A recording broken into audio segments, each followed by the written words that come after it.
just wanted to say a few words ahead of this video because these videos come off the back of a huge lot of Eaglemoss Star Trek ships that I picked up recently.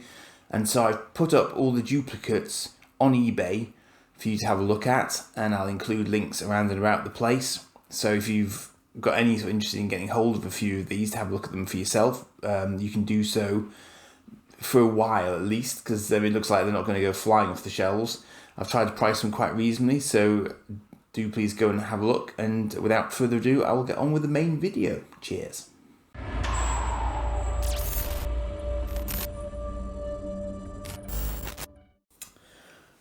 So here we have a Voth research vessel, and the Voth were incredibly overpowered as the alien races go.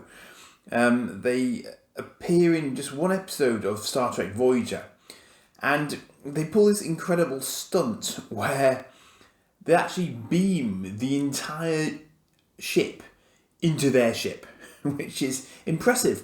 And it isn't this ship. There's also a Voth City ship, which is encountered in the same episode. This is just a research vessel, and it's only sort of runabouty kind of size, and yet it's got transwarp drive, which means it goes like the proverbial bat out of hell, and it can also phase shift. So in effect, it can cloak itself from anything that is in sort of normal phase reality, which makes it undetectable. So it can effectively cloak in a very, very efficient manner. But so too can the Voth, who are doing research. So the scientists can just wander about Voyager out of phase with normal matter and therefore go completely undetected. Now, I forget exactly how they're discovered in the series, in the episode, but they are. And that then leads to this interaction, which they would rather have avoided. But the interesting thing is that it turns out the Voth actually come from Earth originally. So they are actually descendants of the dinosaurs. But unfortunately for the poor research blokes who are on board this little research vessel, their society is culturally opposed to the idea that they were anything other than the first species to evolve in the Delta Quadrant.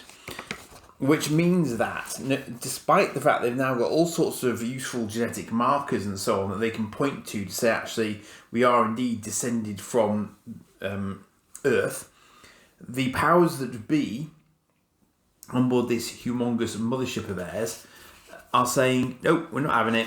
It'll completely destroy our culture and our civilization in general, so we're not having it. So you can either sort of rescind your theory, or we will do away with Voyager.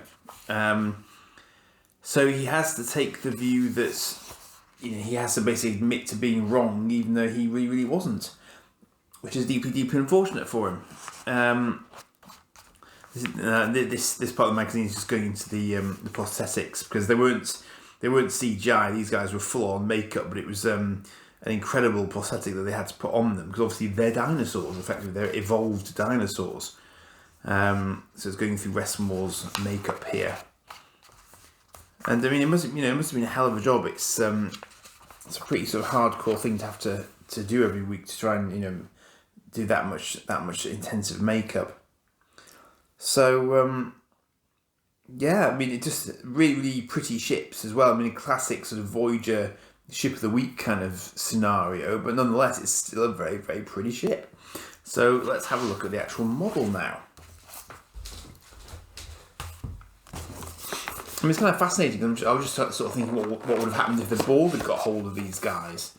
Because they would have been quite a nice little target for assimilation with ships that size and that powerful and sort of phase shifting. But I guess that they would have been smart enough to stay out of the Borg way, perhaps. So here we have it, a very silvery ship, which doesn't want to come out. Doesn't want to come out. Come on. There we go. Not the heaviest Eaglemoss model ever. Not perhaps the lightest either, but I would say there's not that much metal in there. It's probably a sort of a two-piece job, I think. I mean, it's quite convincing. It's quite pretty. You know, the sort of the silver effect is nice. Those engines look like they haven't been given a huge amount of thought. In fact, they all look like stickers. I don't know. They're probably not, in fairness, but the colour, you know, that they could have just done perhaps like a little bit of detail in the engines themselves, perhaps just to make it look a little bit more interesting. But it's not a bad little ship as a display model. And as I say, it's not intended to be huge either. This is only a 2-person science vessel, effectively, so it's not supposed to be enormous, which is fair enough. It was the city ship that was the real sort of monster.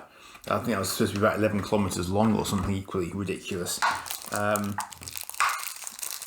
you got the impression that they literally just lived on that ship. I'm not sure if they actually had a homeworld on top of that or not.